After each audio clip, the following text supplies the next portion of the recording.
Hello, and welcome to Recapping with Delora and Ashley. Please follow us on Instagram, Facebook, and Twitter at Recapping Podcast. Also, rate, review, and subscribe to our show on your favorite podcast platform. We're on all the things. We want to hear your thoughts on the movies and shows we review. Leave us a comment on Apple Podcasts or our YouTube channel, and we will read them during the show.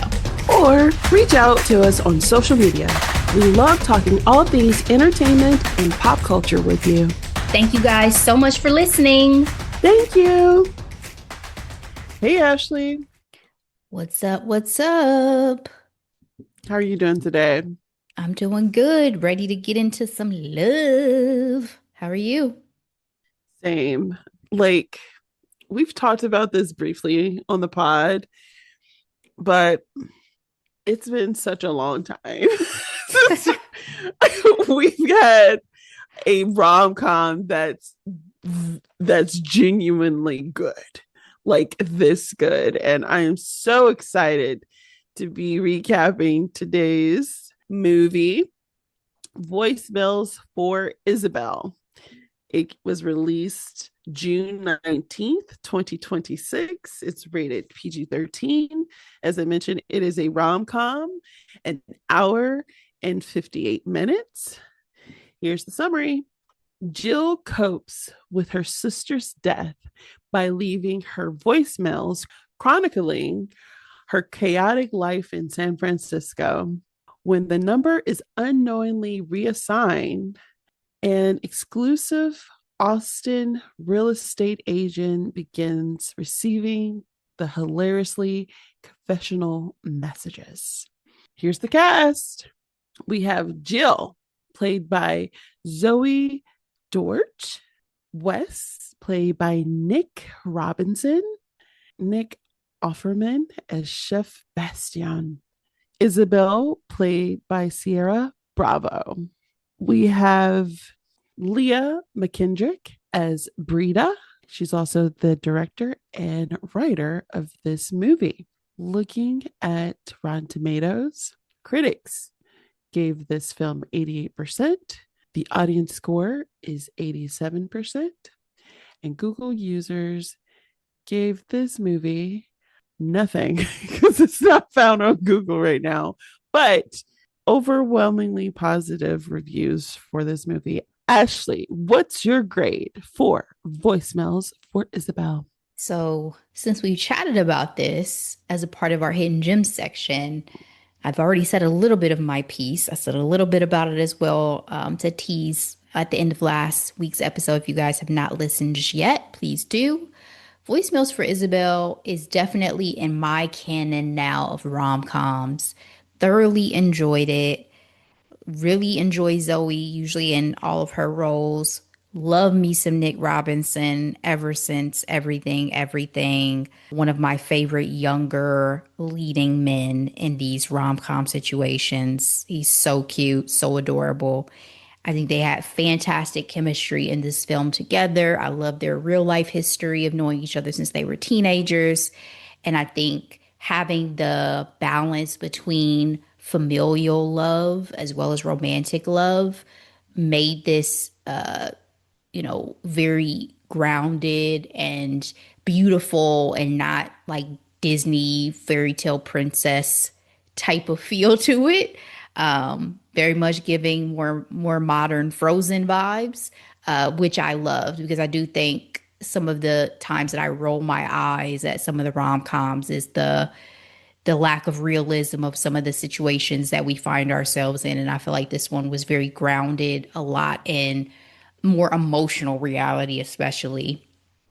Scenery was beautiful. I love this kind of being set in that San Francisco environment that we find ourselves in, as well as a bit in Austin. And then just the whimsy of it, the inclusion of the Robin song of it, just a feel good, even though there were, tough moments, a very feel good rom-com to put into the collection. So for all of those reasons, it is an A+ for me. Ashley, this movie is an A+ for me as well. I chronicled my experience watching this film for the gram. I mean, I was in my Sunday best, as in I had no makeup. I didn't do my hair. I think at minimum, I just washed my face and put on a shirt. This film had me bawling my eyes out, not once, but twice, like thoroughly, to the point where I was like, how is a movie this funny, this cute and adorable doing this to me? Like, when it comes to art, and it doesn't matter what form, it could be literature, music, movie, TV, what have you. I think art is fantastic when I have an array of emotions. And this one checks the box because the way I laughed and cried and loved and swooned, because we got some yearning going on in here. And I love a good yearning moment, let me tell you. And just shout out to Leah, the writer of this film. She did a She big one gave for the her heart. millennials. Yeah, she She gave her for the little heart. millennial girlies out here, and I loved it. So let's go ahead and get into our spoiler alerts. With this film, it does a really great job establishing the relationship that Jill has with her younger sister, Izzy. We find out very quickly that Izzy is dealing with cystic fibrosis, and you can tell it's the elephant in the room, so to speak, in their interactions, but they don't let that slow them down in terms of how like Jill lives her life. It's in some ways it almost feels like Jill is living her life and just reporting back to her sister just to let her know, like, hey, this is what's happening out here, and it's bananas. Yeah, she's living um for both, like she's living for two people. yeah, Jill is that girl because she out here getting her first kiss by Colin Crowin. But then this is the same guy that she puts hands on the next day because he's out here talking crazy out the side of his mouth. What you're not gonna do is talk about my sister. That's what you're not gonna do in these elementary school streets. And the way the principal was like, you're suspended again, I was like, you know what? Jill got those hands anytime, any place for She got that anyone. mouth too. She was in there like, stop being a little bitch. Oh my goodness. Shout out to the young actress who played young Jill because she did her thing. So we learned that they love to cook together and make fun concoctions and watch Top Shelf. And then they have this dance that they do whenever they hear Robin's dancing on my own. Ashley, what's your first impressions of young Jill and her sister Izzy? Very cute dynamic. Abby, again, feels like Jill is living for both of them because Izzy is having to spend time at home and not able to live the normal life of a kid her age. So love to see that we stuck more with the joyful side and the fact that Izzy, gets such excitement and they have such a special bond between them. They're thick as thieves type of siblings, and that from some of the other things we've watched, The Fault in Our Stars, My Sister's Keeper, some of these other types of, youth that have chronic illnesses or things like that. It was a breath of fresh air to kind of get this perspective on someone who's dealing with this type of illness, but also has so much joy and levity in their lives thanks to their family. Absolutely. The film also just shows how they were able to maintain their relationship through the years. So they're showing, Jill like right at high school, that kiss with that guy. She had some duds in this film, Ashley. Big time. Ashley. Big time. Dating horror um, stories. Dating horror stories for sure. And her pursuing culinary school and dreaming to be a chef. And so we make it to present day, and she's on this horrific date where this guy is saying pink eye is not contagious because it's, quote, fake news. Utterly disgusting. I would not have stayed for that date. And there's no way he would have touched me with his hands. There's no way on this green earth he would have touched me. Oh my goodness. But this was like around the time that I realized, like, oh, this is a funny movie. She's like, I have butthole particles on my face. I was like, girl, gross. That was definitely one of those times where I was like, man, his general like upkeep of his body must be atrocious because what are you talking about? Absolutely. Jill was in San Francisco, kind of living the dream. Ish. She's not quite a baker. She's in proximity of her dream. How about that? She's But in the she's paying your dues era, if yeah, it's perception. yeah. She's the queen of the kumquats, working for Chef Bastion, who is not even a runner-up of Top Chef, but has this, presence within his bakery. I believe it's called Le Fleur or something like that. I love Nick Offerman. He's so ridiculous. He's so over the top. I couldn't stand it. Especially, I didn't really notice my first watch, but my second watch, all the gestures and everything he was doing the first time you meet him to go out to his adoring crowd. I'm like, get out of here, bruh. You are ridiculous. I just needed Megan Mullally to make an appearance. That's all I was waiting for. They seem like the coolest couple ever, by the way. Like, I At would least the love to have drinks funniest. with them. I Girl, know, I I cannot know, imagine the conversation. I know. I'm like, they probably laugh all the time, but then they kind of don't because, like, I think she's like, yeah, we set up, we like do puzzles and he does woodwork or something like, They probably um, don't think it. We would think that it's hilarious, though. We don't yeah, live with y'all. exactly. But what I love is it's a take of like one of my personal favorite bakery chefs.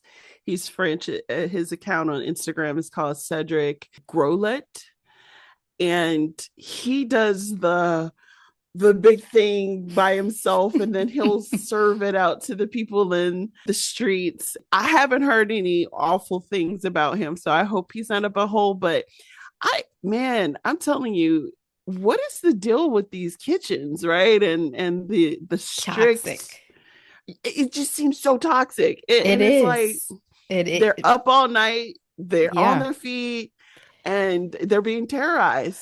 Yeah, yeah. The Bear allegedly is one of the closest like shows to the real life experience per people who work in kitchens, which I guess is why it's so loved and has been so nominated. And it is the pressure cooker of it alone. I was like, I would have ulcer. I couldn't do it. That's what I'm saying. That is what I'm saying. Like, honestly, I go to work every day and I'd be like, this isn't heart surgery. Like, this isn't brain We're surgery. not curing cancer. We are, if a mistake was made, it was made. We'll learn, we'll do better next time. But it's not the end of the world, literally, for me or anyone else. Mhm. So, Ashley, Jill gets horrible news from her sister. The tests that her sister has been going through aren't coming out positive, and she may need a lung transplant.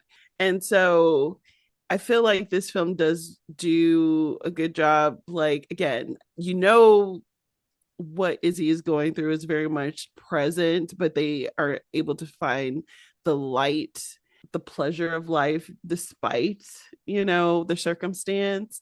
And I say that because when they were like, this isn't a walk to remember, but she's like, but is it a fault in our stars? Took me out, Ashley. I have We great references both, to movies in this. I know. And that's why I'm like, Leah, we might be able to hang with Leah because she's our age too, by the way. I'm like, I feel like we watch the same movies. I feel like we have the same thoughts. If you're a bird, I'm a bird. I know. I know. Oh my goodness. Okay. I'm not even going to start crying just yet. Here we go. Um, Can we just take a sec? What a fucking line. What an iconic yet simple line. Nicholas Sparks. Like, if you're a bird, I'm a bird. Baby. You talk about swooning. Iconic. That's all. yeah. So I was just gonna say, thinking about A Walk to Remember and Fault in Stars, like this movie is definitely up there. Back in the day, they called that Sick sick lit. lit. Yes, and because the literature was about just very sad, sick people. I guess this movie is kind of in that vein, except it wasn't a book first. But do you think the movie does a good job showing how exhausting her illness is? I don't think we dwelled on it heavily, right? Again, it felt like it was more about the bond and the joy that she got out of living vicariously through her sister than dwelling on.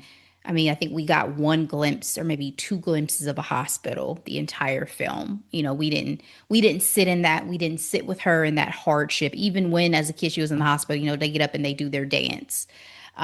So I don't think they dwelled on. I actually Googled cystic fibrosis after because I was not as familiar with the gravity of the disease and what all it impacts and all of that. So that did influence me to learn more about it. But they definitely, in my opinion, kept it lighter up until the things had to happen. Right. One evening while Jill was on a date, coming home from a date, actually, she gets a call from her mom, and she pretty much tells her that she needs to come home immediately. Ashley, shout out to the mom in this movie. She gave a straight no chaser. She said something happened. We rushed her here. She didn't make it. And Jill was in such shock. She couldn't even process it. The line, "Where is she?" I'm about to cry now. Like, to me, it reminded me of my girl when she was like, "Where's his glasses? He needs his glasses." Like, to me, that's Hmm. where, like, bar for bar, that's how it felt. Because she was like, "Where is she? Like, what do you mean she's gone?" Yeah. I think what upset me too is she had just said a few scenes before, like, "Oh, I'm gonna come home. This test ain't going well. All right, I'm coming home." She was like, "You'll be home in 3 weeks. Don't worry about it. You'll be back in 3 weeks." I was like, "Girl, should have followed that instinct. I would should have went home because I I feel like know. Izzy knew that it was possible that she I wasn't gonna think see her again, and she was kind Easy of saying knew. goodbye, and that would have upset me. Like I'd be like, oh, I should have come home. But it is what it is. The hospital scene was brutal. Her parents literally having to pull her back. Devastating. The other element of a really good movie or TV show is the music. Last week, we talked about Insecure and how culturally relevant it was. And a lot of it was because I'm telling you, I remember where I was when Case of the X came on. Mm. What you gonna do when you can't say no when the feelings the show, but when you Still a hit, know baby. what, how you gonna act, how you gonna handle, like, whoever did Issa's music for Insecure, which was Solange and Sadiq, uh, they were brilliant at their job. And the thing that I love about this movie is the soundtrack is so good. That song, "To Build a Home," every time that song hits, whether it's a commercial, obviously in this scene, it is so touching. It gets me every time. And the song was playing, and when Jill was like, "Out of all the time and space we were alive at the same time, we got to be sisters." Zoe did her thing, Ashley. She's been doing her thing for a while, man. She's one of the good ones of this generation of actresses. I really enjoy her. But I also always think in movies they portray that you can get up and speak when these very close relatives and loved ones pass. That's the strength that I don't know if all of us really possess in real life. Because I tell you what, if my love of my life person passes, I don't know if I'm getting up there. That's tough. Y'all may have to catch me in the back, laid out somewhere. Listen, I think one of the most realistic funeral scenes was Morris Chestnut in Best Man 2. Yeah, That I funeral cannot scene, rewatch that movie. That is a movie that I refuse to rewatch. I can't do it. It's tough. to me, I thought that was the most realistic funeral scene I've seen like in cinema. Like it sticks out to me because I'm glad you didn't what say do you, that one Tyler Perry movie where they took his body out the casket.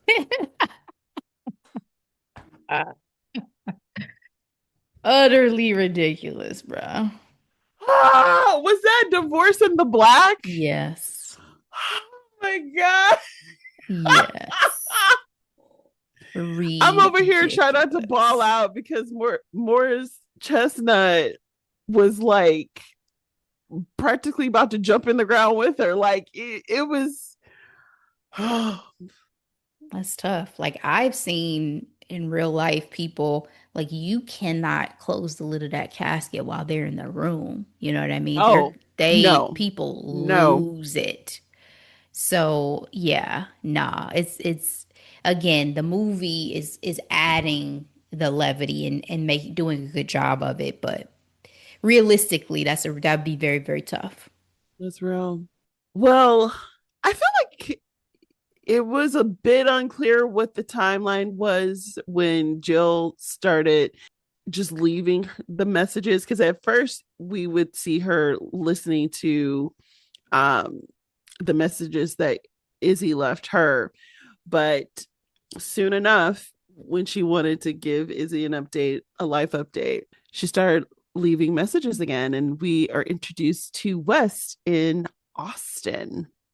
So West is, he's well to do. He's a career guy, but I feel like, I'm not trying to be insensitive by saying this, but I think he wears like sad boy because of the loss of his mom. And like so much so that it's like so much a part of him, he has no interest in changing. I would agree with that. I think he felt emotionally distant, even within his When own life. yeah, with the girl that he was seeing at the time, she was like, I think it's over. He's like, oh, we're just getting to know each other. She's like, you've been inside me for 6 months. Now, granted, I ain't like her. So, I mean, I didn't either, but points were made, Ashley. Points yeah, were made. he wasn't invested. That was very clear. He was not invested. And she shouldn't have said she liked wings if she didn't like wings. Who I don't don't like know. wings though, bro? I could see if you said I want all flats, but who True. don't like wings? That's like I am flabbergasted by people who don't like pizza. What you mean you don't like pizza? There's a pizza for everybody. I'm confused. Literally. You don't eat no meat? You You don't eat no don't eat meat? no meat. Ah, I make Oh. lamb. She was disgusted. What you What you mean you don't mean you eat don't eat no no meat? meat? My big fat Greek wedding, guys. My big fat Greek wedding. Classic. I'm gonna have to do that recap. Yeah, that relationship ran its course, and I think it was just a great introduction of like who Wes really is. I think at the end of the day's gonna end. No, the moral of the story, I feel like with Wes though in this movie is if he wanted to, he would. And Okay. that is the truth for everybody. Let's be for real. That is the truth for everybody. You know when you feeling it, you know when you're not. He was going along to get along, especially that one chick who was beating the shit out of him. Like, come on. Oh my goodness. They both had very interesting sex scenes in this movie. Sis was punching this man out. I said, damn. The fact that he was out here trying to tap out had me cracking up. Oh my goodness. And then Jill is a bit lost too, because again, she continues to work. She's trying to confine into one of her colleagues what's been going on. And of course, he's self absorbed. And I don't know why she took this man to bed. Maybe because he was available. Like, I don't know. She was bored. I don't know either, but that was awful. And then he was like, I got noise complaints for the neighbors. Did you? And he was like, I can't wait to do this again. And the way she was like, no, no, no. Now, respect. I respected that because what I thought was going to happen was that we were going to keep going down this path with this ridiculous man, and Yeah. like we did with Mr. Pink Eye. You know what I mean? Like if you let a man with pink eye rub in his eye and touch you, And touch you. I thought you ain't really had no backbone. I was confused. So I was very proud when she was like, nah, I'm good, bro. Don't even worry about it. But don't shit where you eat. That man worked with you. So now you got to see him every day. Every day. And it was already a hostile work environment. Like, Girl, very hostile.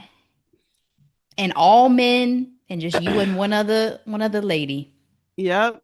Jill is leaving her voicemails to Izzy, talking everything from where she can find a good breakfast taco to wanting to find the love of her life.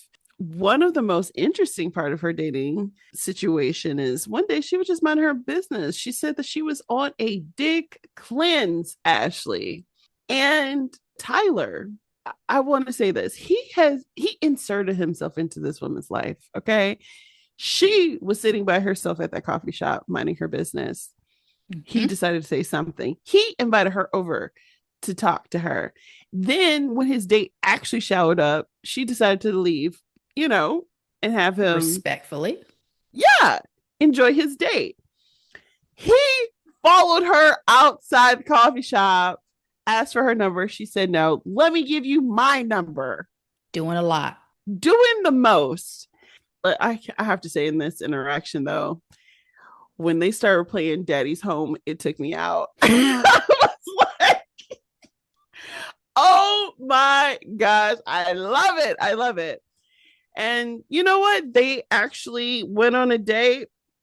They made it back to her place. She kicked him out. That situation was odd to me because I was like, is he going to read this? Like, wow. I didn't know. You know what I mean? I don't know how you get to the point of like we half naked making out in my bed, but you still gotta go moment. It would have been if you really on a dick cleanse, girl, there ain't even no dry humping. You know what I mean? Like he shouldn't have even been let into the room That part. to That this part. level of temptation. So are we serious about this thing? You don't feel like we serious about this thing. But when she called Izzy and told her, like, I did what I had to do. And then he came busting through that door. I screamed. The scream I scrum. And Resolve, then dissolve. Wes was invested too. He was like, do you not lock your doors? Because by this point, he's liking what he's hearing. Yes, because she is hilarious. And she decided to do the thing with Tyler, the podcaster, giving podcasters a bad name, apparently. Hey, we know the genre he's a part of. We ain't a part of that genre. We are not a part of that genre at all. I say all that to say, for him to do all that and to ghost this woman is diabolical. Girl. It's the thrill of the chase. Diabolical. And she was like, I will not go crazy over this man not calling me. And again, love the writing. All right, love not actually. And then quoting the Michelle Obama, when they go low, she said, we go lower with so much conviction. I feel like Michelle believes in that now, though. Michelle was being first lady, duty type, role model. She's still a classy lady, but, the braids are giving her new life. So, So much life. I post mean, presidency, she was not lying when she said everybody's always becoming, because she's like, who I am today, a little the different. price today ain't the price. A little different. She tells Izzy she's going to go to this man's live event. So shout out to podcasting and live events, I guess. And Wes was like, I can do work in San Francisco. crazy. I was like, this is crazy work. Okay. Like, If he were not cute and this were not a rom com, this would be terrifying. this would be a horror story. It's giving stalkerish. That's so it's so funny because it's like it's so true. If the man was not attractive, this would be a horror. Obsession is in theaters as we speak, right? So, like, keep it cute. And I love her standing up to Taylor. I mean, he deserved to be called out on the spot. And the fact that the majority of his audience is women to me was just crazy work. Crazy work. So, like, what are you giving advice because you're warning them off of you? Like, you know what I mean? Like, what are we actually doing here? I think it was fantastic because this man is monetizing this, right? Like it's not like, oh, I'm trying to help. No, you're monetizing this and you're full of shit. Full of shit. Why should these women listen to you? Look at how you treat the real women that you date and sleep with and whatever. So hopefully that was captured on social media and that man got shut down from this pseudo Dr. Phil bullshit he was trying to spout to the ladies. She called him a bargain bin. You can't. All the references, baby. With the podcast F Boy. Again, I mentioned that Jill left a message telling Izzy she just wants to meet somebody, sit next to her, share her sandwich with. And Wes was like, bet, let's make this happen. What were your thoughts on their meet? Official meet cute in person, I should say. I was just curious as to how she was going to react because for I think a lot of us it would probably freak you out a little bit to have just dropped that message, just made this kind of wish into the universe essentially, and then have it granted. So it's like, is this really what she wants? Is this going to, you know, make her immediately fall for him? What's going to be her reaction? So she was very Jill. Didn't feel like she really took it that seriously.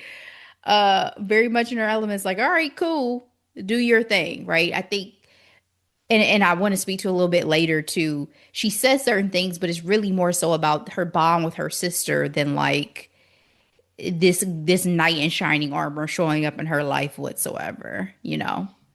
It's interesting that you say that because for me, I immediately thought of, people always think they know what they want until they get it. And then they're like, oh no, I don't think I want this. You know what I It mean? depends on the time in the package too. And that's true. But the way she was like, okay, have a great day. I was cracking up like, sis is just, she's just a big talker. Like, But again, I think part of it is if you think about it, she was so used to like just rambling to her sister, like just whatever thoughts she had, just being able to fully be in stream that of and consciousness. yeah, thank you. That's exactly what I was looking for. A stream of consciousness with her sister, her person, her favorite person in the world. It was almost like just her giving her thoughts constantly out loud, whether she meant all of them wholeheartedly. Probably a lot of it was more so just entertainment or needing to say it versus like, yeah, this is absolutely what I need or what I'm looking for right now. So I think it was a bit of that too because of her relationship with her sister. But you know, something I thought about quite a bit throughout watching these two times is how beautiful it is to have somebody see you and fall in love with you when you're kind of like at your not just like most sincere, but like best version of yourself because she is so carefree because she's used to being that way with her sister. There's No no filter. guards up. There's no nothing. And I'm not Yeah. saying it doesn't seem like she's like that in life too, but it's like imagine if you immediately out the gate start to see and get to see somebody in that space. Like there's no, oh, it takes me 3 months to warm up and get to know somebody. There's no awkward phase. It's like who he fell in love with is the realest version of who she is. And Yes. that was so beautiful. That's an excellent point because it's so funny with baby girl growing up. She can be so shy when interacting with people. And like sometimes I'm just like, what's going on? Like she was just like herself with us like 5 seconds ago. And it really took me interacting with her and like being her mom to like have this aha moment of like, not everyone is privy to all of you. Like, you know what I mean? Exactly. It is a privilege for me to put my guard down and to be my whole self with you. Like, um, Yes. that's just well said. Like, who knows Jill more than her own sister, right? Like, nobody. And Wes is getting front row seat to the real Jill. So big gal event in San Francisco, Ashley. We always talk about how in rom-coms the city plays a role. I I was trying to think about different movies that happen in San Francisco, like romance. How did this movie hold up with the city? Like I said, I enjoyed it. I'm a West Coast romance film girl. We've talked about this. I prefer that LA West Coast vibe to the New York romance vibe. So I enjoyed it very much. The only thing I could think of that's the equivalent, even though it's not necessarily a full romance, like Princess Diaries with I San was thinking Princess Francisco. Diaries. Yep. Um, but it was a beautiful backdrop for me in terms of weather, aesthetic, all of the things, and then just the fun, of Wedding big city. planner. You're right. The wedding planner was San Fran. I don't feel like I feel like the version of San Fran we saw in the wedding planner actually was different because we were looking at wedding venues. So it actually Yes. added a lot of character to San Francisco that, usually I don't feel like you've gotten when you're just on the streets. But also, what I was going to say is being in the bigger cities lends itself to a feeling of adventure, right? Like, oh, we're Yes. taking these tours, I'm showing you these things, we're eating here, we're doing all these things and activities. It adds to that montage of like whimsy that we love in the middle of a rom-com when the couple's getting to know each other and you see the looks and, oh, I'm falling for you, girl, I'm falling for you too, so it was just very, very cute. Also, they are pretty much strangers, by the way, but Yeah, you mean he's a stranger? He he's a knows her stranger. very well. But he convinced her on her way out from that bench scene. They're like, "Hey, can we explore the city together? Would you ask a stranger to help you with a wedding speech?" If it's adding to a moment in conversation, I love talking to people. So I absolutely would have that conversation. Now, would I use it is the question. The line Jill came up with, though, was a gem. So I probably would have. But Life sure. rigs things in our favor. Well, her line that No, she that's what he gave, said. Sorry, yeah, that was the line was that she different. gave was different. Wait. I got it. Um, maybe I don't have it. Where I know the gist is more so of like, you make me believe. You made a believer out of me. You made a believer out of me. Yeah, And that's a hell of a line. that was beautiful. You made a believer out of me. What was the deal with old boy from the Golden Gate giggles? The way he was Yo, traumatized. And why I she didn't let the felt, man, why did she kick him? Why did she kick Wes off the bus? He was trying to help. yeah, so I felt that man's anxiety of like the stage fright and the like performance anxiety. I was like, yo, God bless you, sir. I wish you could have coped better in this moment, but here we are. You're like, Um, not your first day. I don't know why she shut him down like that. I guess maybe more so just because like maybe she get in trouble and she needs that Yeah. job. Yeah. So that's She's fair. like, You're I not don't about to know cost this you. black woman her job. Get on off this True. bus. But also maybe it's the realtor showman in West. Why are you getting up here doing this? Like that was one moment in the probably entirety of this film that I felt like Wes was doing too much. Like if it was me, I'd Out be of like character or doing too much. doing too much. I can't Yeah. say it was out of his character, but I was just like, if it were me, sure, if I'm crushing on you, I'm sure I would it should be cute. But I was like, sit your ass down. Let's just enjoy. Like, I would have preferred somehow we just enjoy this. I didn't need it. Like, as for his character, I didn't need it.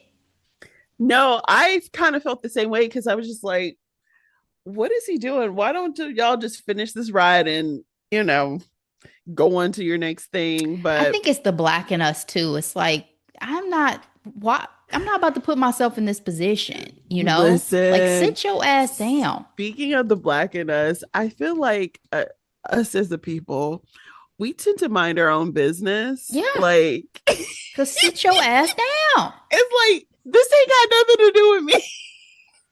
Bro, me and my date are just gonna sit here. That dude freaked out. All right, it's gonna be a silent ride. We can chat amongst ourselves. Cool. You know, we still make the most of it. Oh, look over there. I don't need to get up here and put on a performance for the whole fucking bus. For why? Doing the For most. what? Yeah. So, things are going really well between him and Jill. So much so that the end of the night, she cooked this man's mom's cornbread chicken pot pie. Now, granted, she didn't have the exact recipe, but the fact that she tried. This is my favorite moment in the entire film for so many reasons. Please. The effort, just the idea of effort, right? Like she's already a Yeah. chef. So yeah, Yeah. amazing. You got that going for you, my good sis.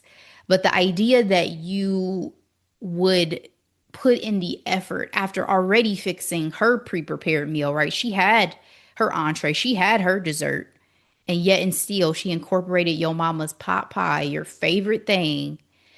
The look on his face when he tasted that first bite, it is absolutely one of the most endearing parts of this entire movie because just like how she suddenly got flustered and was like, all right, I'm gonna go go ahead and prep dessert. I was like, because we all know what has just happened. Like we all Yeah. feel the gravity of what just happened. This man just fell in love for I real, for real. mean, I mean, and then when he comes up behind her, I was like, it's a wrap.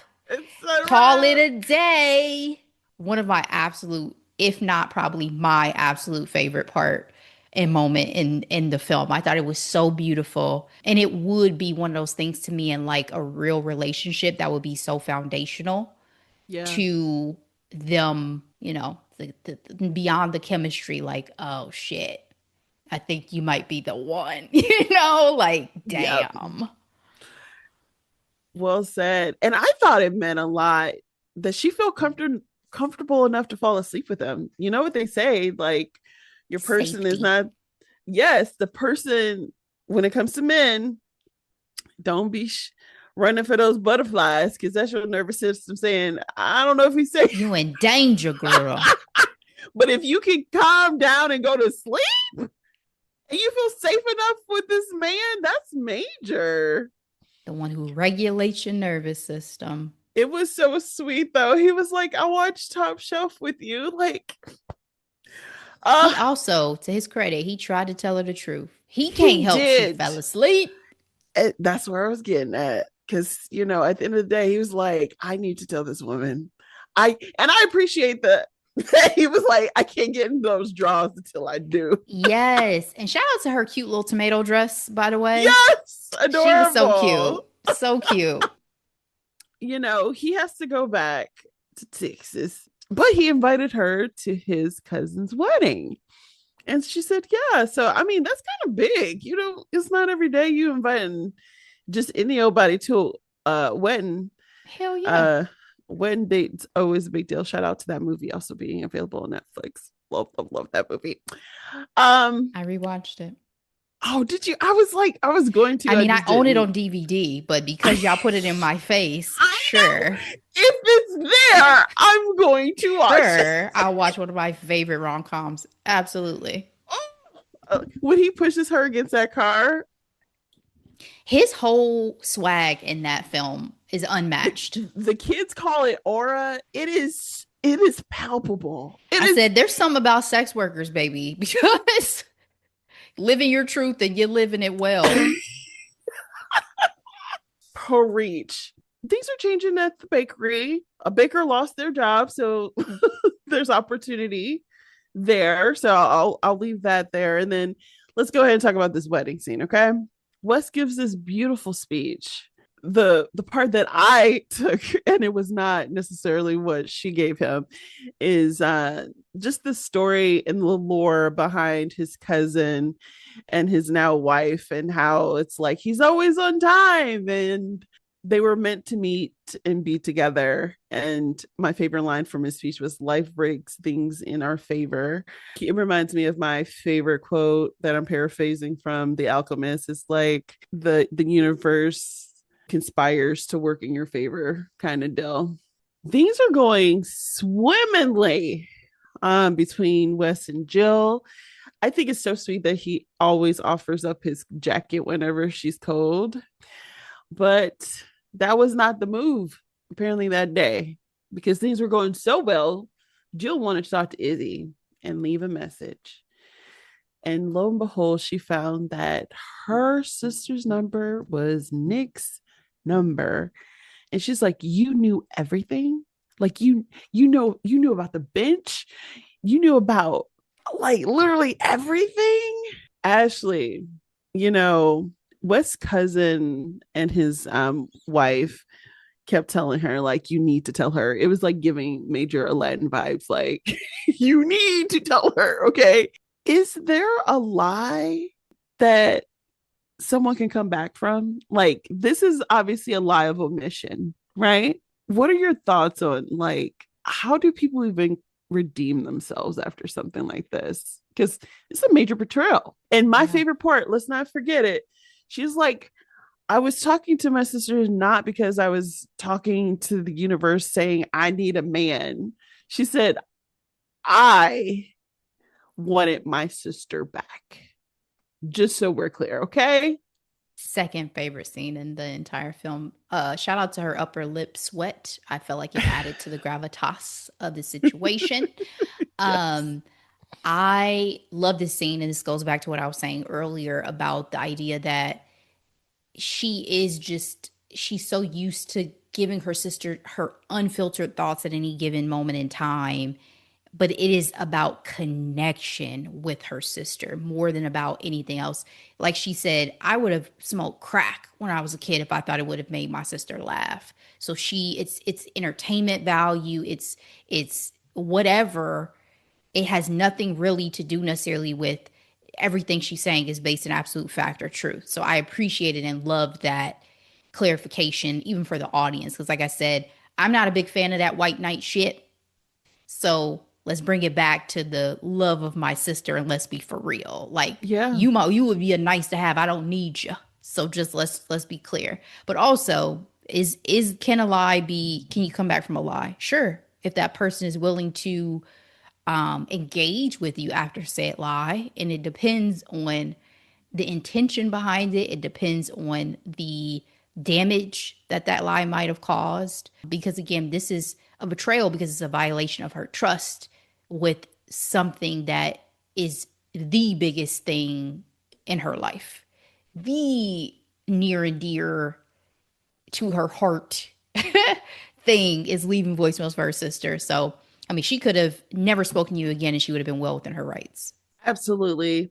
I truly believe that them not going all the way was important to his recovery. Like, I think if he used this deceit to get intimate with her, I don't think it was redeemable. I think, because it just feels like, oh, so you really used me against me. Like, how dare you? I mean, I could have seen them going even further with it and them like actually being in a relationship and then it's finally revealed because that's happened in other things where it's like we're already That's so far true. gone. I didn't even I thought it was probably a non-issue now because I've shown you my true character. You know who I am. This is not Right. that was something that happened before I fell in love with you. I didn't, that happens a lot in these tropes as well.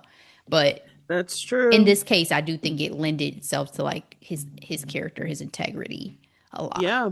Well, surely after this big confrontation, she loses her voicemail after a freaking update.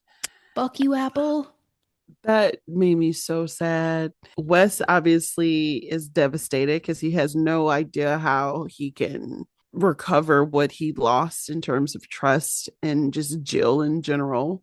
So much so he's going to the local Mexican restaurant practically every day because I guess he hopes to see her, like just run into her. Yep. Jose's time goes by. Going back to the bakery, there's an open baker position. Oh, it's just a lot of misogyny, Ashley, and just not playing fair. And unfortunately, her thinking outside the box did not grant her the winning spot. And honestly, what they say, rejection is God's protection. She didn't need to be there anyway.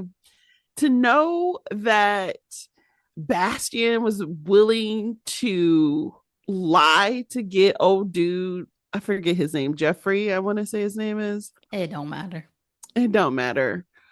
That spot because he just simply because he's a dude. She was like, this shit is undercooked. That's why you didn't eat it. And it was a mess when he was talking about precision. I was like, he had the worst presentation even of the chefs that were Yes. there. So it was just utterly ridiculous. And clearly, if this is the quality of work that you want, go for it. Deuces. She decides to be an entrepreneur and explore dessert tacos. Shout out to her family. They showed up for her on her birthday and gave her an old sign that says Jill and Izzy and gave her some money. I thought this was a very sweet and touching moment because it's good to know that the parents, even though I know they were dealing with their grief, they were there for their daughter. Absolutely. Absolutely. Shout out to the parents, bro. That was amazing, especially at a time where she needed it and her sister continuing to be a gift, even Yeah. from the other side. Yep. I love how she did a whole Jerry Maguire, like, who's with me? I would be like, I don't even want none of Nobody. y'all except for her. Like, you want to come with me? If not, forget it. Exactly. Jill opens up at the marina, which proved that she didn't really know San Francisco as well as she could have. Zilla shows up and was like, yo, we gonna make this happen in Hippie Hill. I was glad to see Zilla. I was a little bit annoyed, I'm not gonna lie, when it comes to diversity of this film, because I feel like it was very much non-existent. But to be fair, I guess there wasn't that many people. Not that they really highlight it. Yeah. But even with Zilla's character, I'm like, so you picked a Afro Latina woman who is obviously part of the LGBTQIA like community. I just feel like movies and TV shows and books tend to do that. Let's just wrap up our other person to represent all of these other communities. Like, you know what I mean? Yep. Yep. I mean, yeah. The most unrealistic thing about it, especially with some of these that are set in big cities, is the level. Like, you can't spit without diversity being everywhere. Like, you That is can't what I am saying. spit That is what I am saying. even amongst the cultures. Like, just going to Chicago, right? I'm like, I forgot. I forgot. It's It's amazing. it's Hey, very, very colored. everybody represented. The rainbow is represented in this Yes. mofo, let Yes. alone the San Franciscos, the LAs, the New Yorks, the whatever. I know certain parts of it are obviously going to be more skewed depending on the neighborhood, and that makes sense, but yeah, do better. Yeah. Yep. All right. So the movie ends on New Year's. Jill is back in town. She's, hanging out with her family. Wes finds out that Jill lost her voice message and he works with Felix to get them back. He was successful. One of the things that I really loved about this ending was the fact that Brita is sitting there with her husband and Wes at the pool. And it's like a pause and she looks to him and she's like, this is where you run. like pretty much run to Jose's and see if Jill is there to, make things right. What would a And rom-com be without a rain scene? Yeah, I mean the sense of urgency, right? You have to Girl. have the running, but this is where I didn't know this until I was researching, things about the movie outside the actual watching of the film. The fireworks are pink purple, and apparently in the beginning of the movie, Izzy was like, you're my fireworks, or pink purple fireworks, or something like that. And I'm like, oh my goodness.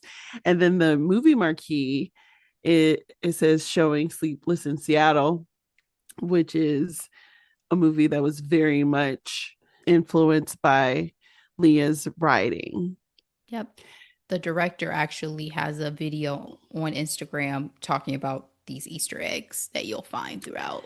Yes. It's And fantastic. then the other piece that I love is when Wes was talking about what it is that he loves about Jill. He's like, she stuffs her face like a sexy chipmunk.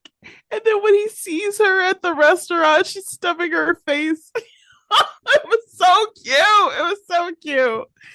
Oh my goodness, Ashley. They were able to come together. And at the very, very end, they're leaving voicemails to Isabelle, which already had me in my feelings. But when they did that dance break to Robin, I was a goner. The fact that he was doing the dance with her, even if it wasn't perfect, And then her tears, sister appearing in the tears. background of the Ashley, scene. when I tell you, I thought the tears was just when I watched the very first time. And unfortunately, that is not the case. I cried at the same spots yet again, preparing for this recap. And like real boohoo, it's to the point where I'm like, if I ever need a release, I guess I'm just gonna have to watch this movie because the dancing on my own and her, oh my gosh, Yep. And then that so last well Easter done. egg of that scene with the bird mural to call Yes. back to if you're a bird, I'm a bird. Um, so well done by that director. So well done by this cast. It was beautiful. Beautiful. So Ashley, what are your final thoughts on love letters? No, voicemails, voicemails to Isabelle. I've started it, but yeah, it is one for the books. And can I get a copy is my question to whomever the powers that be. I would just like to own it, be able to pop it in somewhere when I want to. Um, I look forward to seeing Nick in another rom com. I think he's already been announced to be in another rom com that's Yes, coming coming out in up. September. Oh, well, I don't know if it's a rom com. It looks like a romance that's a little bit on the drama side, but yeah, he's coming out later on this year.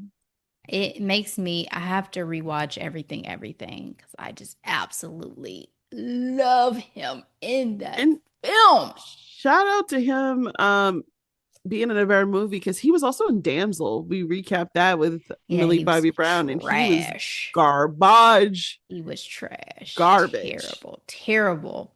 Yeah, so I loved this experience. Thankful for another classic rom-com to enter into my life. Those are my final thoughts. Thoroughly enjoyed this movie. So well written, so funny. I'm telling you, one of the parts I cackled when her coworker said this to her face, like, you are a San Francisco 6.5 and a Kansas 10. Took me out. Took me out. Because who says Yeesh. that to someone's face, first of all? And then she sat there and still slept with them. That's why I'm like, Sheesh. oh, Jill, what are we doing, girl? What are we doing? The chemistry between the two leads were phenomenal, and it was such a great time. It does such a wonderful job balancing the conversation of love, sibling love, grief, romantic love, forgiveness. Like, I love it. You know what we haven't done in a long time, Ashley? Who's your MVP for voicemails for Isabelle? It's gonna have to be Izzy. Like I feel like there's no other option. You know, she is the heart of the entire film. That's the reason why they came together. You know, she was able to give Jill so much strength, I think, to live her best life at moments where she probably questioned that. So it's Izzy. I love that. Um, I'll give it to Jill. I give it to Jill because I thought Zoe did such a wonderful job. Um, I think she is definitely she's gonna be the Meg Ryan of this generation. That's how I don't think that's bombastic either to say because she's done rom-coms, but this is by far one of her best ones. And I look forward to seeing her do more. Yeah, I think she has much more, is going to inevitably have much more range than Meg was for a while there in her Yes, career. I agree. All right, Ashley, what do we have for hidden gems? All right, so I have three this week because I had a restful weekend where I was able to do my favorite thing, watch some content. So I watched some shows and I want to highlight three. The first one is The Hawk on Netflix. This just is pretty fresh. Just dropped July 16th. And this stars good old Will Ferrell. He is a washed up past his prime golfer who is wanting to take like one last stand to try to get back into the PGA Tour to achieve a career milestone Grand Slam. It is definitely a comedy. It also stars Molly Shannon, Jimmy Tatro, who, funny enough, is the partner of Zoe in real life. Fortune Feimster is in this. Luke Wilson is in this. And if you enjoy like sports content, I think you'll enjoy this, but also, you know, just Will Ferrell's brand of comedy. It's not the super over the top of some of his stuff in the past, but it's a good, I feel like it strikes a good chord of balance of like not being too slapsticky or ridiculous, but still having a lot of humor in it. So I enjoyed it. It's, I think, 8 episodes. I think 8. And it is on Netflix. Second, I'm sorry, it's 10 episodes. 10 for that one. Second series that I want to highlight, I was very much on the fence about, guys. Even when I started it, I was like, I don't know. And that is Elle, a Legally Blonde story on Prime. I remember when this was first announced, I was like, I don't need this. You know what I mean? Like, who asked for this? I don't need this. Same. I respect that Reese is a part of it in her production company. I respect that they wanted to bring this to our screens, but I was like, who else is going to be able to play Elle Woods and I care, right? And that's what I think my sentiment was when I first started it, especially. I was like, seeing this actress who I'm not familiar with at all, fresh face, great. But I don't care about Elle Woods. I care about Reese Witherspoon, who happened to portray Elle Woods. And so I was like, in this economy, do I care about a rich, vapid, little white girl and her problems? Not really. It's not high on my list. But I will say it took me, I watched it the first time, I was very distracted. I watched it again and there was much more heart to it and much more character development that I was not catching when I was more distracted. So I did end up enjoying it. I did end up enjoying the portrayal, and then the cast, the surrounding cast, I enjoyed as well. Come to find out, two of the other actresses in the show are the main actress's best friends in real life. So it's like three of them that are best friends. And they form this great bond throughout like auditioning and all this stuff. And so I enjoyed that aspect too. You could tell the cast seemingly was tight knit. Because Ale in this series is going from living in LA to living in Seattle, which is a very, very different vibe for that character, and trying to figure out how to navigate and fit into a Seattle lifestyle. So it was interesting. Departure from the original stories that we know Elle Woods from, but also foreshadowing to who she's going to inevitably become. So I'd still recommend checking it out. That is Elle on Prime. And then my last one, I literally just finished before we started recording the podcast today. That is Ride or Die on Prime. Now, this is a sleeper for me. I didn't know anything about this. I hadn't seen any previews for this. This stars Hannah Waddingham from Ted Lasso fame and the Octavia Spencer as besties who inevitably one realizes they don't really know the other, right? Because turns out one's an assassin. I was And gonna say what are we it's going to do gotten about good that? ratings on it. It's getting a lot of good word of mouth PR. Again, I had not really seen this show get promoted, so I didn't even know this was coming. I was already I saw Elle had dropped, and I was like, oh, what's this other show? Ride or Die. Oh, Hannah. Oh, Octavia. Sign me up. This is 8 episodes as well. This is more thriller, action, again, assassin type vibe. So it definitely has a lot going for it in terms of just the momentum of the series and pulling you forward, pulling you along in the story. And then we also get some travel and shenanigans. And I really enjoyed the dynamic between Hannah and Octavia. Would not have been a pairing I would have expected. And I thought they had great chemistry between the two of them. So this was a two thumbs up for me on an experience and a sleeper hit on Amazon Prime. So that is Ride or Die. Those are my 3 hidden gems. I had some music ones I was going to drop, but I'm going to hold those till next week. Delora, what you got? I have 2 this week as well. The first one is closely related to this story. It talks about grief. It's called Promise Me Sunshine, which is a book by Cara Bastone.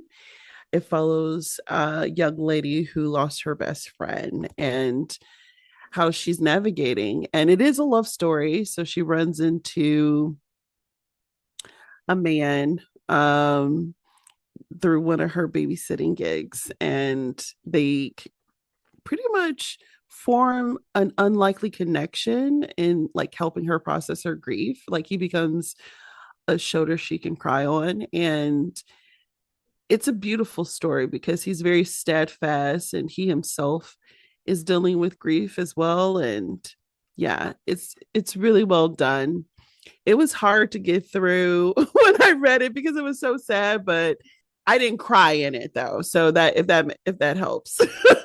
But it was well done. And this author also writes one of my favorite books about a trope that I absolutely loathe. I hate accidental pregnancy. And she manages to make one of my favorite books called Ready or Not too. So I'm just gonna throw that in there as a freebie. The next hidden gem I have isn't really hidden. If you have some kiddos, the Descendants has another movie called Wicked Wonderland. These kids are out here dancing and singing their little hearts away, and it's really good. It's very entertaining. We get Brandy as Cinderella yet again. It is always a joy to see her as Cinderella because she is my Cinderella. You know what I mean? Mm-hmm. And she out here singing. It's so funny because it's like Brandy singing Disney. You can hear her in her runs, but I'm like, if y'all really gave her the reins, the song, would be even better. I'm like, Rita Ora better feel so lucky that she gets to sing a duet with the Brandy. Mm. And she talks about how she's very lucky to do so, but I'm like, iconic. Nothing will top Brandy and Whitney. Jesus. Absolutely. So Crazy. that's what I have. Oh, just a new adventure. They're in Wonderland. They reverse time lapse movie. This movie is like the repercussions, the consequences, repercussions of the actions. Okay. So, Always to play with that magic stuff. Well, this one actually was about to pull me in even because I was just scrolling on Disney Plus and I was like, huh, maybe I need to get into this. So thank you for that. the last one, so good. This one is Okay. really good too. It's very solid. But we that soundtrack for the last one went platinum in this household. Noted. All right. Well, guys, thank you so much for sticking with us for another recap.